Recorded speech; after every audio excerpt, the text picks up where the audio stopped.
What's up, visionaries? It is Empress Kai with Envisions Tarot, and I am here to do your Cancer full moon reading. This is going to be for the collective. It's a general message, so it's not going to resonate with everyone.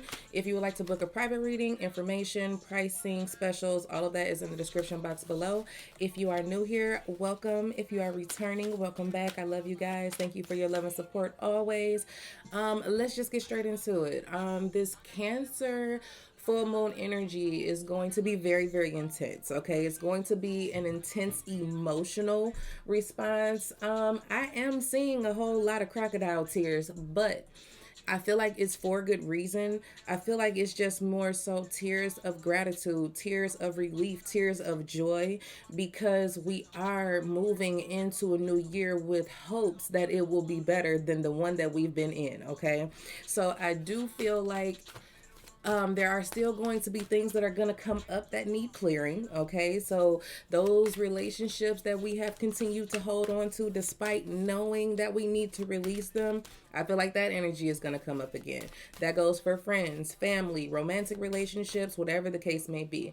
I feel like our heart's desires are going to be further illuminated as we close out this year moving into 2021, because next year it's really time for us to focus on going after what our heart wants, and that includes, even if it means switching jobs, moving to a different state, relocating to a different house, whatever the case may be. Whatever our heart desires, whatever we set out to do, we need to go after it. So I feel like it's going that those feelings of change and transition and really going after our goals are being intensified with this Cancer full moon. Okay, but let's get into the cards and see what they have to speak to today. Let's see here. Okay, look at that. We got growth for sure. It's a five. Again, change. Let's get the rest of the cards out before we move into the tarot. I feel like this is definitely us setting new roots, and regardless of how things have moved and shifted this year, there has been growth in other areas of our life. I know for a fact that, things didn't go according to plan, but it's kind of like that one saying, like, we make plans and God laughs. This isn't funny though. You know what I'm saying? It's like this year has been everything short of comical. You know what I'm saying? It hasn't been funny, but the point that I was making there is that nothing is really set in stone, and that change is always happening. It's always constant, but the change is happening to promote your growth. All right. We got the sun. This is beautiful. Six. Yeah, things are about to start leveling themselves out, thank God, because who needs more of the same, right? Just go ahead and slide on up out of there then. And then we have ritual.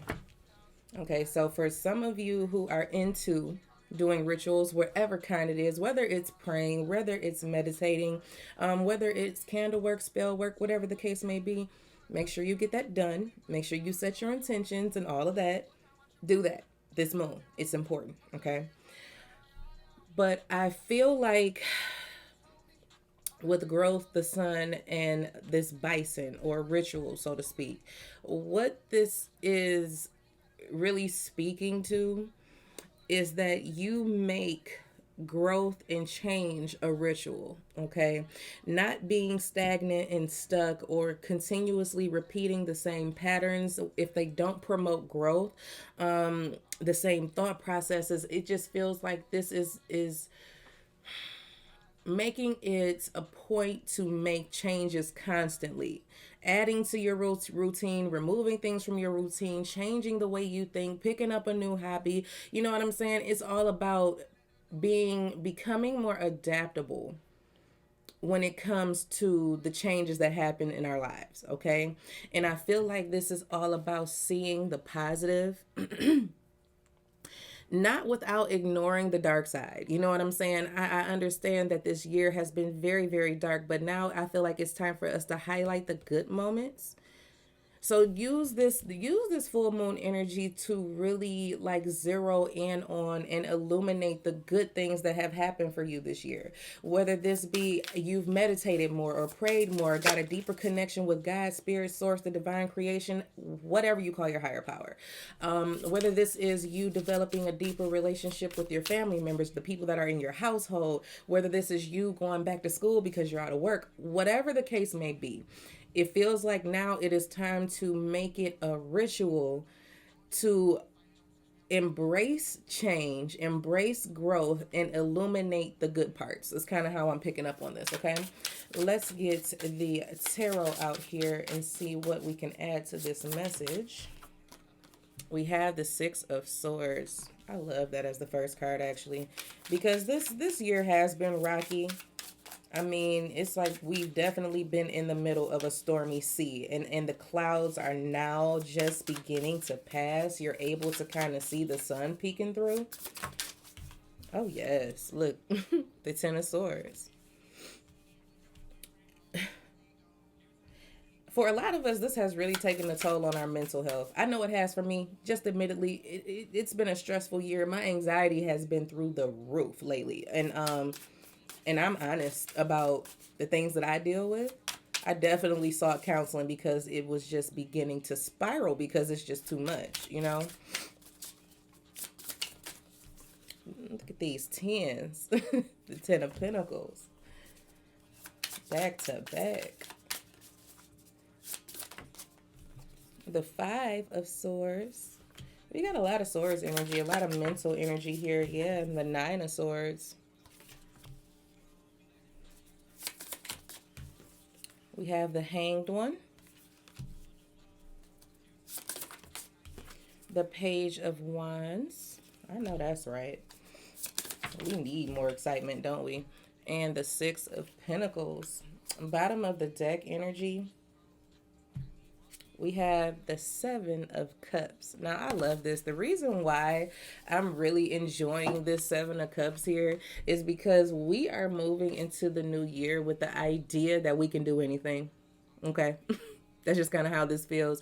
If you don't have this mindset, it's time to grab onto it, because I feel like Spirit is telling you that moving into this new year, the opportunities are endless. You can do whatever it is that you set out to do, but you just have to choose. It starts with you making a decision to change your life, to embrace the changes that have been happening, to apply the lessons that you have learned over the past year. It's just time for you to make a choice. What is it that you want to do? You may have a lot that you want to do, but pick one. That's kind of how this feels.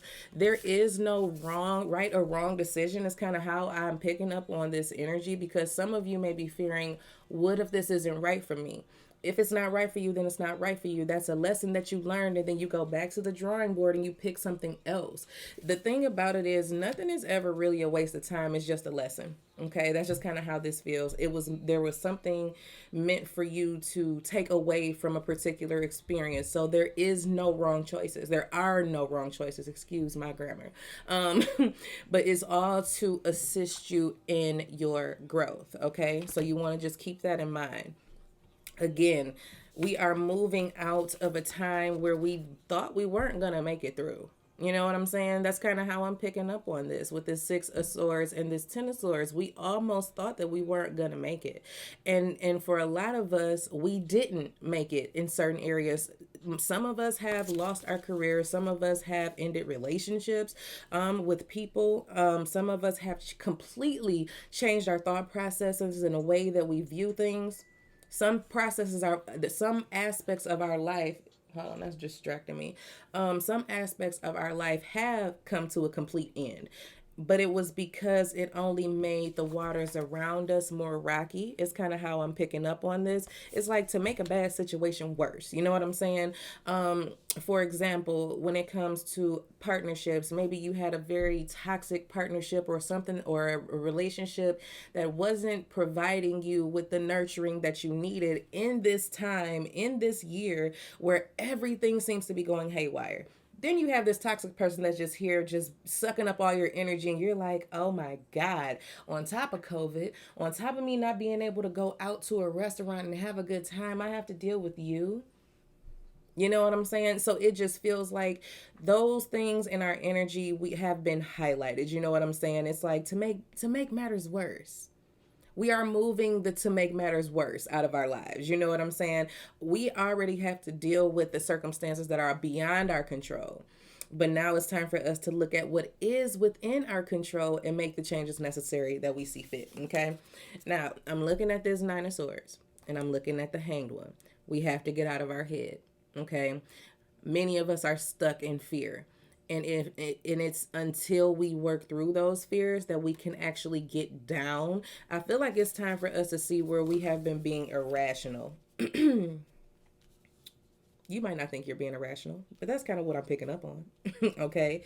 I feel like with everything that has gone on, our fears have been intensified. Okay, that's just kind of how it feels. Our fears have been intensified, and I feel like we kind of got a little too wrapped up in it this year. So, with this Cancer full moon coming up, Spirit wants you to highlight your fears and start checking them off one by one. I'm hearing make a list, okay? That's kind of how I'm picking up on this. Make a list of the things that you are afraid of or the things that make you feel extremely anxious or worried, and start tackling them one at a time. When you write them down, it kind of gives you a visual of what you have to work with or what it is that you need to tackle versus trying to do it all at one time. Okay? It's something in my eye and it's driving me nuts. Okay, that's better. And it just feels like you need to look at your fears from a different angle because something about this is irrational, is what I'm picking up on. There are irrational fears that are coming up here. I feel like now is the time for you to really focus on your career. A lot of you are going to be moving into different careers, ones that are going to make you feel valuable within. I think it's going to turn into a fruitful venture where it's going to bring you financial security and stability, but the value comes from you following your passions. Okay? I feel like as long as you're following your passions, there will be value in every single thing that you do. Okay? That's kind of how I'm picking up on that. That's exactly how I'm picking up on that. There needs to be more life, more excitement in our lives moving forward. Another thing that I'm picking up on is we have been very, very focused on chasing versus experiencing life. Okay, that's another thing. I said that on my Instagram yesterday, but it's just been a recurring theme that we need to stop chasing and just start experiencing life. Okay, because there is value all around us is what I'm picking up on, and I think we learned that this year as well. I think we learned the value in a lot of things in our lives today that we may have neglected, like the value of family, the value of friendship, the value of communication, the value of being able to interact in person. You know what I'm saying? I think a lot of things that we took for granted, we're seeing the value in, and I don't think that we're going to take that for granted anymore. That's kind of how I'm feeling moving forward. Now, the way that I'm picking up on this Five of Swords and this Six of Swords, we have to be sure that we are acting with integrity, that we are not giving too much of ourselves to a particular situation without receiving anything back. And I'm not saying that you're supposed to give something to receive something back. When you give from the heart. We already know that whole spiel and how that goes. But when you recognize that you're being taken advantage of, I feel like Spirit is telling you that it is time for you to move on and stop putting yourself in harm's way. And when I say in harm's way, it's a mental thing, it's an emotional thing, it's a spiritual thing. And it's like I'm hearing that we have depleted ourselves over the years by giving too much to a situation that wasn't giving us back what we deserved. Okay, so that is what this Cancer full moon energy is coming to illuminate. The changes that need to be made in order for us to actually grow and expand. And this energy is coming through very intensely is kind of how I'm picking up with this sun energy. It's like you're not going to be able to deny the changes that need to be made in order for you to grow, okay? And it's going to have to become ritualized at this point, where you are always, how can I put it, assessing and reassessing and evaluating where you are and what is going on in the energy around you and what energies are coming in, the people in it, and all of that. It's like a constant assessment of where you are, because then you will be able to see where you need to choose another option. You know what I'm saying? With this seven of cups. So it's like you never have to stay in one place. It's kind of how I'm picking up on this, especially now that I'm looking at this Six of Swords in a different way. You don't have to stay in one place. You have the ability to shift and move and grow the way that you see fit, especially if it feels like it's killing you. Okay. If it feels uncomfortable, if it's making you feel mentally exhausted and depleted and you're agonizing over something, you have the ability to get in your boat and go. Okay. So don't think that you're being held hostage, because you're not. Some of you are afraid to move, so you're not moving. Okay. With this Nine of Swords and this Hanged One energy, it feels like to me some of you have allowed your fears to kind of paralyze you, and it's causing for you to experience more pain than what you think you would experience if you did something else. You know what I'm saying? You, these long held beliefs or long held fears that we've had have almost paralyzed us. Okay. And I think this year also has come to show us that we need to stop allowing fear to rule our lives, because it's causing us not to live. Okay. And I really think that's just the message, and that's all I really have. But we just have to make sure that we are treating ourselves better this upcoming year. And I mean this in every single way: mentally, physically, emotionally, spiritually, financially. We have to do better for ourselves, because I feel like a lot of people, a lot of situations have not valued us in the way that we should be valuing ourselves. Okay. So that is what I have for you, awesome, wonderful visionaries. I do hope that this reading resonates with you. I am wishing you guys a very, very happy new year. I know it's not much for us to do for New Year's Eve, but create a vision board, meditate, light a candle, pray, show gratitude, make a gratitude list. If you're into resolutions, make those. You know what I'm saying? Find something productive to do on this day, even if you have to stay in. That's perfectly fine. Just make sure that you're taking care of yourself. All right. So I love you so much, and I look forward to talking to you in the new year.